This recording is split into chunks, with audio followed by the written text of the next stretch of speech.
So, y'all like being on the internet, right? At least I hope some of y'all like being on the internet. What's one of the fun things about being on the internet? Well, honestly, it is being able to discover new things and having free and easy access to information online. So, what happens when politicians don't like that?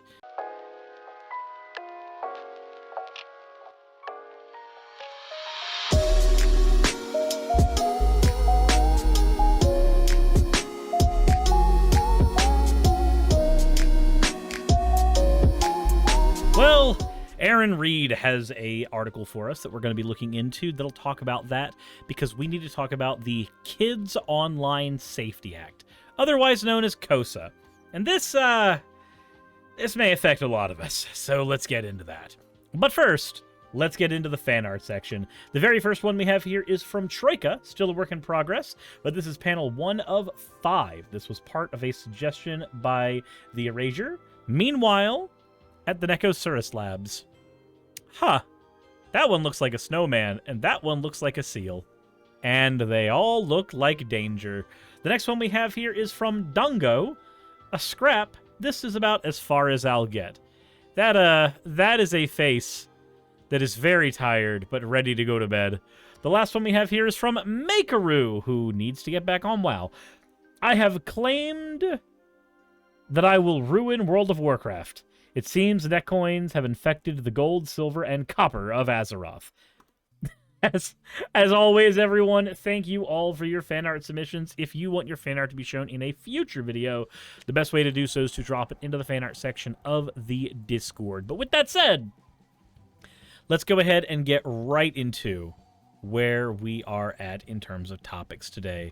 This one comes from Aaron's blog, Aaron in the Morning. For those who do not know, Aaron Reed does a lot of work when it comes to bringing trans issues to the forefront of people's minds when it comes to places like Twitter or her blog. Basically, if there is a new bill that has ran through the Senate or the House of a various state, Aaron has probably covered it or probably looked into it. But a senator admits the Kids Online Safety Act will target trans content online.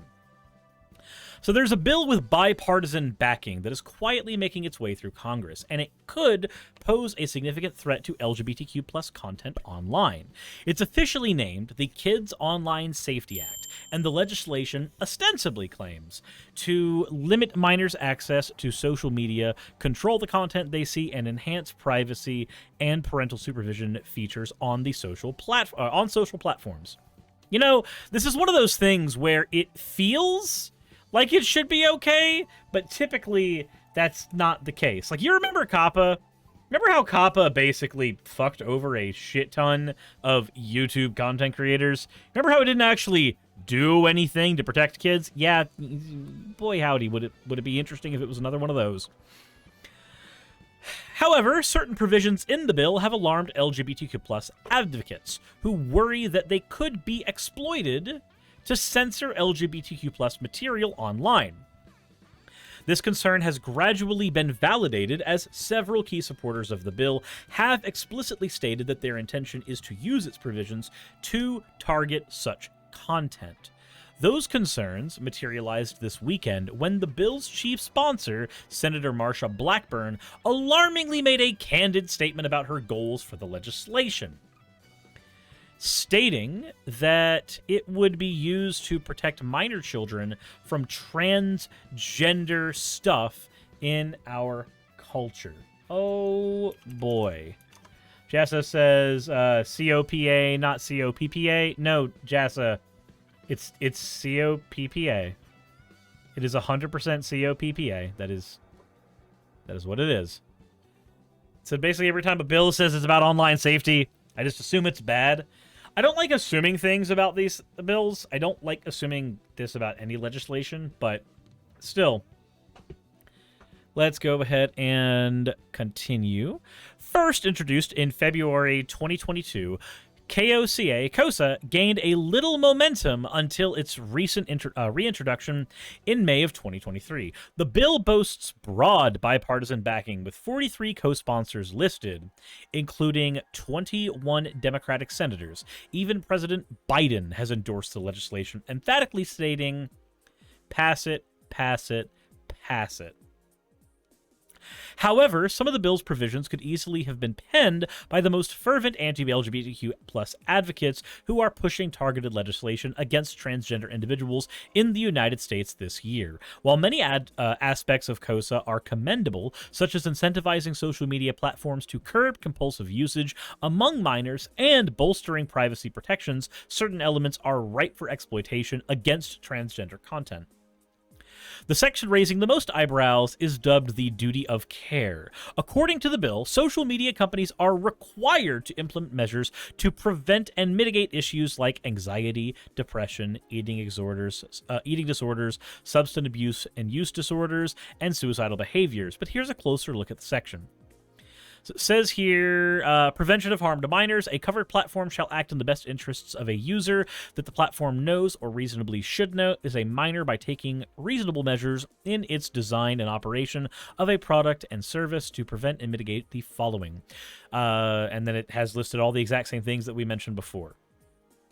Although transition has been proven to improve mental health among transgender people and reduce the risk of suicide, Republicans in state legislature across the United States this year have issued faulty arguments that being transgender harms minors' mental health and that exposure to transgender content and people is dangerous.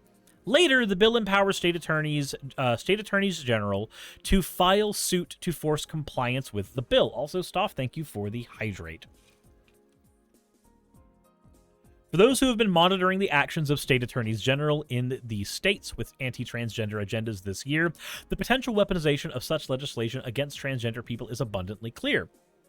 In 2022, Texas Attorney General Ken Paxton made headlines by issuing a directive to investigate all parents of transgender youth for child abuse, an action that nearly resulted in these children being removed from their families. My God, I wonder how violent some parents would feel if they had something like that happen to them. Gee, sure would be a shame. Sure would be a shame if we had to deal with more of that garbage, but yet we live in a world where we have to deal with more of that garbage. This year, Missouri Attorney General Andrew Bailey criminalized access to health care for transgender minors and many adults by decree, though many parts were blocked by the courts as well. Recently, 7 attorneys general co-signed a letter arguing that LGBTQ merchandise could be classified as obscene and detrimental to minors. In Montana, a bill was nearly amended to ban acts of transgenderism on the internet as harmful to minors. Given this context, it's easy to foresee how they might wield the new bill to target transgender content online. What the fuck is an act of transgenderism online? Please, can you guys, what is an act of transgenderism online? Is it just being on the internet and being trans? Is that an act of transgenderism online? Is this an act of transgenderism online? Hold on, look, you see my avatar right now? You see them? Cool. This avatar in this outfit right here, acting this way. And then suddenly, boobies. Suddenly, boobies. Is that an act of transgenderism? Is that what that is? I had to put the glasses back on so I could see an act of whatever this is. Is this an act of transgenderism? I have to know. According to Matt Powell, yes, that is transgenderism. I can't wait for Matt Powell to get a hold of the Vice Rhino model. I can't wait for that to happen. Fortunately, courts did... Hold on.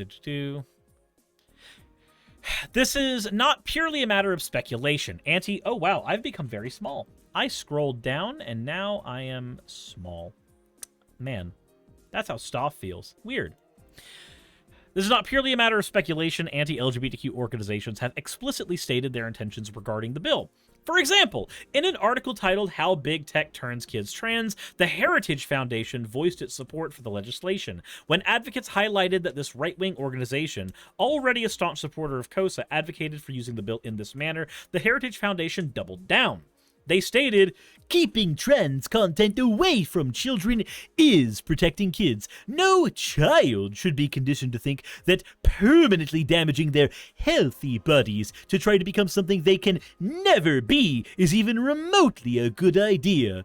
And then we have the actual data that shows that if a minor thinks that they are trans, we have an actual set of things we are supposed to do in order to make sure that that minor does not have an increased risk of suicidality. But, you know, okay, cool.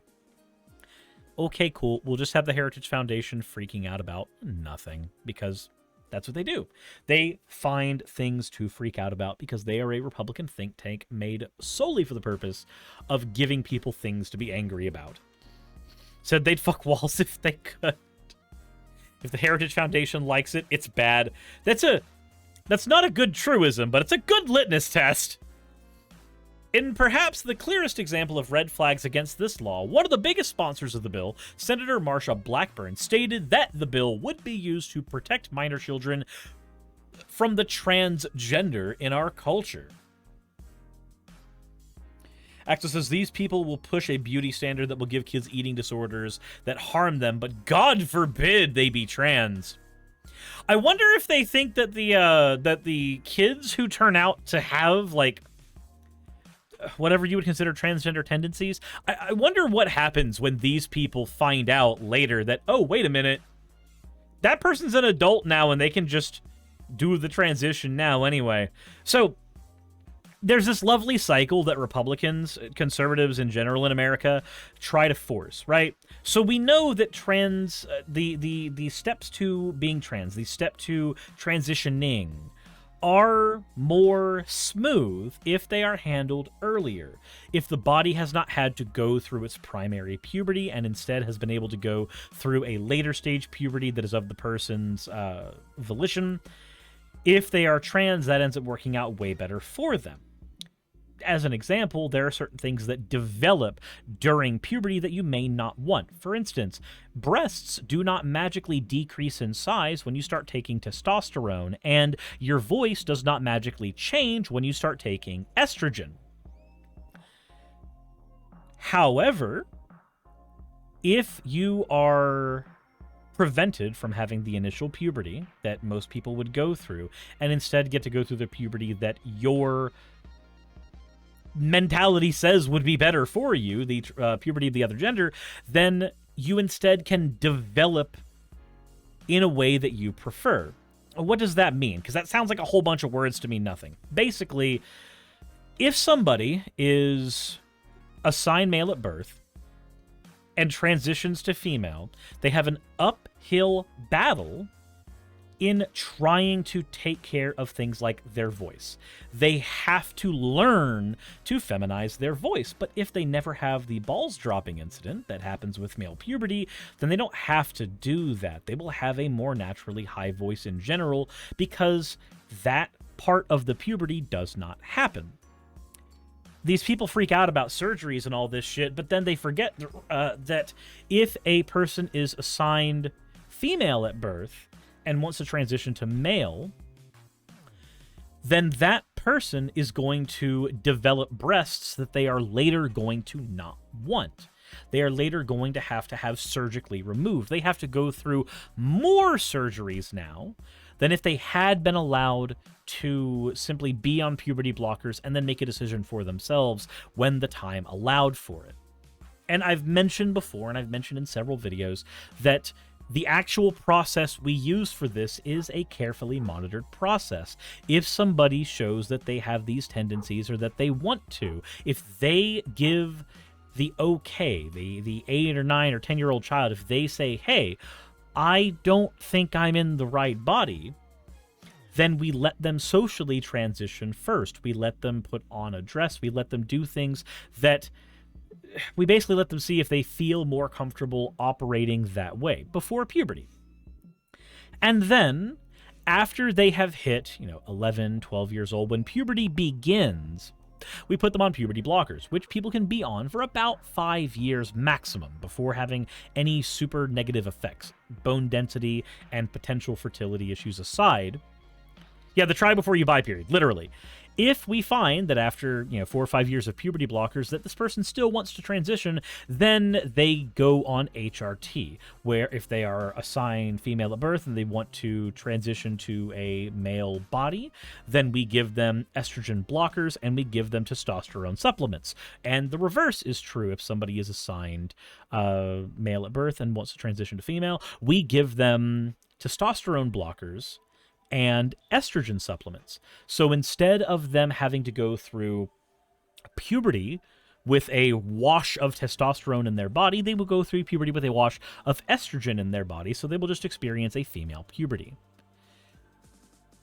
thus not having to go through an actual uphill battle as an adult. But again, this and none of this involves surgery, mind you. None of this involves surgery.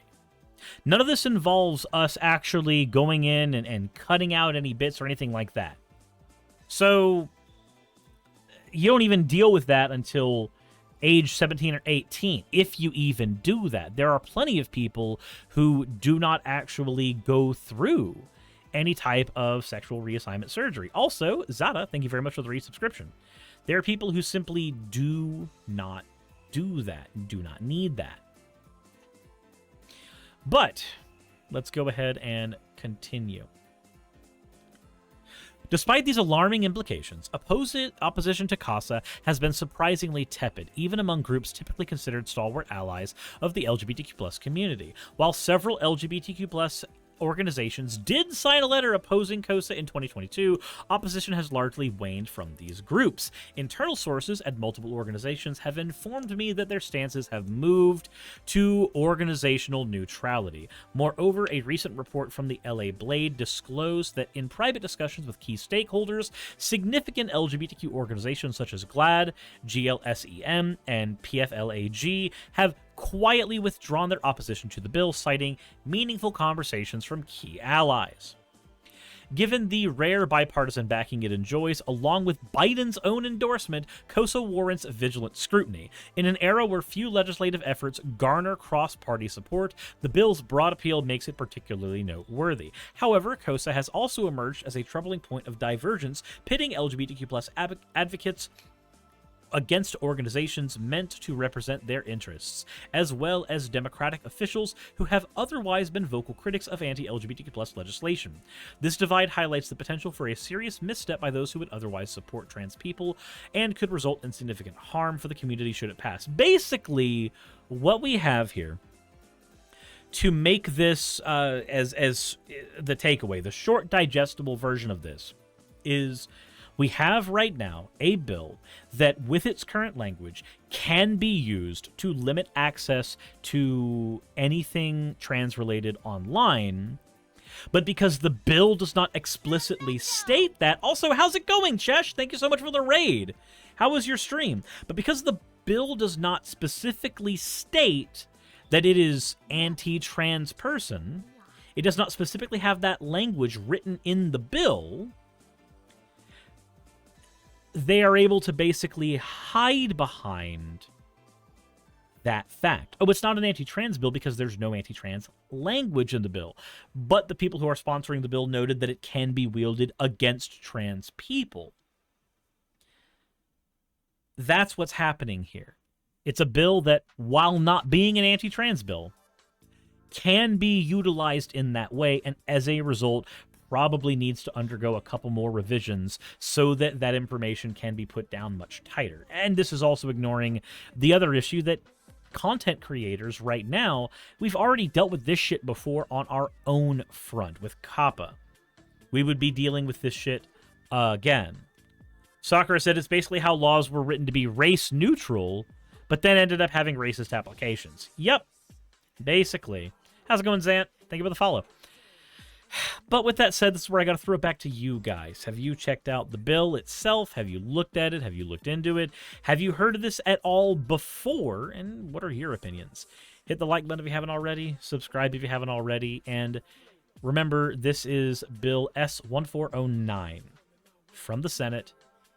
Go ahead and look into it if you so choose.